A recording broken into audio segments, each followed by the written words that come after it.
So hello viewers, welcome to another video. இந்த வீடியோவில் நம்ம என்ன பார்க்க போகிறோம்னு பார்த்தீங்கன்னா, உங்கள் கம்ப்யூட்டரில் இன்டெல் கிராஃபிக்ஸ் கார்டு இருந்ததுன்னா அது எப்படி நம்ம ஏஎம்டிக்கு ஸ்விட்ச் பண்ண போகிறது நம்ம பார்க்க போகிறோம். அதாவது என்னென்னு கேட்டிங்கன்னா, இப்போ நீங்கள் சாதாரணமாக கேம்ஸில் எடிட்டிங் பண்ணுவீங்க. அது பார்த்தீங்கன்னா உங்களுக்கு சில கம்ப்யூட்டரில் பார்த்தீங்கன்னா உங்களுக்கு இன்டெல் கிராஃபிக்ஸ் கார்டு தான் உங்களுக்கு அதை ஹேண்டில் பண்ணும். இப்போ பார்த்தீங்கன்னா உங்களுக்கு லேக் அதிகமாகும். இன்டெல் தான் ஃபுல்லாக ஹேண்டில் பண்ண முடியாது. நீங்கள் போட்டிருக்க எக்ஸ்டர்னல் கிராஃபிக்ஸ் கார்டு வந்து கொஞ்சோண்டு தான் அந்த ஜாப் எடுத்துக்கும். பட் இதே பார்த்தீங்கன்னா நம்ம ஒரு சிம்பிளாக ஒரு சேஞ்சஸ் பண்ணால் போதும், நம்ம இன்டெல் வந்து அந்த வேலையை கொஞ்சம் குறைச்சிரும், ரொம்பவே குறைச்சிரும். உங்களுக்கு நீங்கள் எக்ஸ்டர்னல் கிராஃபிக்ஸ் கார்டு வந்து ஃபுல் அண்ட் ஃபுல் அந்த வேலையை எடுத்துக்கும். இது என்ன அட்வான்டேஜஸ்ன்னு பார்த்தீங்கன்னா, இப்போ நீங்கள் இன்டெல்லே நீங்கள் எல்லா ஒர்க்கும் பண்ணிங்கன்னா உங்களுக்கு சிஸ்டம் வந்து ஓவர் ஹீட் ஆகும்.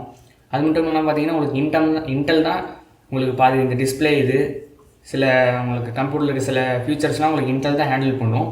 பட் நீங்கள் அதிலே நீங்கள் எல்லா இதுவும் ஒர்க் பண்ணிங்கன்னா உங்களுக்கு ரொம்ப டேமேஜ் ஆக கூட வாய்ப்பு இருக்குது. அதனால் நம்ம ஏஎம்டிக்கு ஸ்விட்ச் பண்ணிட்டோம்னா உங்களுக்கு இந்த ப்ராப்ளமே வராது. அதை நம்ம எப்படி ஸ்விட்ச் பண்ண போதுன்னு ஒரு சிம்பிள் செட்டிங்ஸ் வச்சு நம்ம பார்க்க போகிறோம். மறக்காமல் இந்த வீடியோ ஸ்கிப் பண்ணாமல் பாருங்கள். ஸோ என்னோடய சோஷியல் ஐடி எல்லாத்துலேயும் போய் ஃபாலோ பண்ணிக்கோங்க. ஸோ வாங்க நம்ம இன்றைக்கி இந்த கண்டென்ட் கொள்ள போகலாம். ஜஸ்ட்டு உங்கள் மவுஸில் ரைட் கிளிக் பண்ணிட்டு ஏஎம்டி ரேடியான் செட்டிங்ஸ் போய்க்கோங்க. நீங்கள் ரேடியான், அதாவது நீங்கள் NVIDIA கிராஃபிக்ஸ் கார்டு வச்சிருந்தாலும் சரி, இதே மாதிரி தான் உங்களுக்கு கிளிக் பண்ணி உள்ளே போய்க்கோங்க. இதில் வந்ததுக்கப்புறம் பார்த்தீங்கன்னா உங்களுக்கு கேமிங்னு ஒரு ஆப்ஷன் இருக்கும். அந்த கேமிங்கை செலக்ட் பண்ணிக்கோங்க. அதில் செலக்ட் பண்ண உடனே பார்த்தீங்கன்னா உங்களுக்கு இது மாதிரி எதுவுமே ஃபஸ்ட்டு ஆக்சுவலி இருக்காது. நீங்கள் என்ன பண்ணணும்னா ஹேடன் இருக்கும், அதை கிளிக் பண்ணிட்டு ப்ரௌஸ் ஸ்கேன் நீங்கள் பண்ணாதீங்க. ஏன்னா ஸ்கேன்னா அது நம்மளுக்கு தேவைப்படாது. ப்ரௌஸில் பண்ணிட்டீங்கன்னா உங்களுக்கு இங்கேயே கொடுத்துருப்பாங்க. இல்லைன்னா நீங்கள் இந்த ஓஎஸ்சிக்குள்ளே போய் உங்களுக்கு எந்த ஃபைல், அதாவது எந்த ஆப் வந்து உங்களுக்கு கிராஃபிக்ஸ் கார்டு வந்து நல்லா பெர்ஃபார்ம் பண்ணணும் அப்படிங்கிறதுக்காக நீங்கள் அதை கிளிக் பண்ணிக்கலாம். நான் பார்த்தீங்கன்னா இங்கே சில ஆப்ஸ்லாம் நான் உங்களுக்கு எனேபிள் பண்ணி வச்சுருக்கேன். அதாவது இங்கே பார்த்தீங்கன்னா உங்களுக்கு ஆடாசிட்டிங்கிற அந்த ஒரு சாஃப்ட்வேர் இருக்குது. அதை பற்றி ஒரு வீடியோ போட்டிருக்கேன். அது மறக்காம செக் பண்ணி பாருங்கள். அதாவது பேக்ரவுண்ட் நாய்ஸ் ரிமூவ் பண்ணுறது.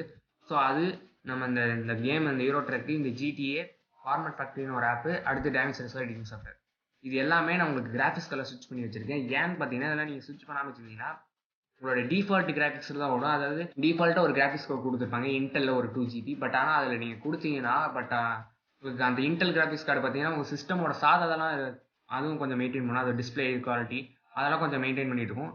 அது மட்டும் இல்லாமல் நீங்கள் இதையும் சேர்த்து இந்த டேமேஜ் ரிலீஸ்லாம் நீங்கள் அதோடய சேர்த்து கொடுத்துட்டீங்கன்னா உங்களுக்கு வந்து அது பார்த்தீங்கன்னா ஓவராக இதாகும். பட் ரேடியனாக அதை கொஞ்சம் பார்த்துக்கும். பட் ஆனால் உங்களுக்கு அந்தளவுக்கு உங்களுக்கு அந்த ரேடியன் கிராஃபிக்ஸ் வந்து கேர் எடுக்காது. ஸோ அதுக்காக நம்ம இதை ஸ்விட்ச் பண்ணிட்டோம்னா உங்களுக்கு அந்த இன்டெல் வந்து ஃப்ரீயாகிக்கும். இந்த AMD ரேடியன் மட்டும் அதாவது ஃபுல் ஜாப்பும் இதுகிட்ட வச்சுட்டு நல்லா பண்ணும். ஸோ இதுதான் வித்தியாசம். நீங்கள் இன்டெல்லில் நீங்கள் அதாவது ஒர்க் பண்ணிட்டு இருந்தீங்கன்னா உங்களுக்கு டேமேஜ் ரிலீஸாக கொஞ்சம் ஸ்ட்ரக் ஆகிற மாதிரி, மற்ற கேம்ஸும் உங்களுக்கு ஸ்ட்ரக் ஆகிற மாதிரி இருக்கும். AMD ரேடியன் மாற்றினதுக்கப்புறம் உங்களுக்கு சூப்பராக ஒர்க் ஆகும். ஸோ இதுதான் உங்களுக்கு ஒரு ட்ரிக்கு. நீங்கள் இது மாதிரி மாற்றி ட்ரை பண்ணி பாருங்கள். உங்களுக்கு ஸ்மூத்தாக இருக்கா இல்லைன்னு நீங்களே சொல்லுவீங்க. ஸோ அவ்வளோதான். அதுக்கப்புறம் நம்ம ஒரு முக்கியமானதை நான் சொல்ல மறந்துட்டேன். அதாவது என்னன்னு பார்த்தீங்கன்னா, இது டபுள் டேப் பண்ணிட்டு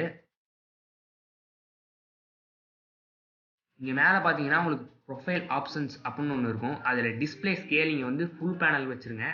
ஏன்னா ஃபுல் பேனல் வச்சா தான் உங்களுக்கு ஃபுல் பேனலில் தெரியும். இது மேக்ஸிமம் தேவைப்படாது. ஸோ ஒரு டிப்ஸ் மாதிரின்னு வச்சுக்கோங்க, உங்களுக்கு பார்க்குற கொஞ்சம் நல்லாயிருக்கும். அவ்வளோதான்.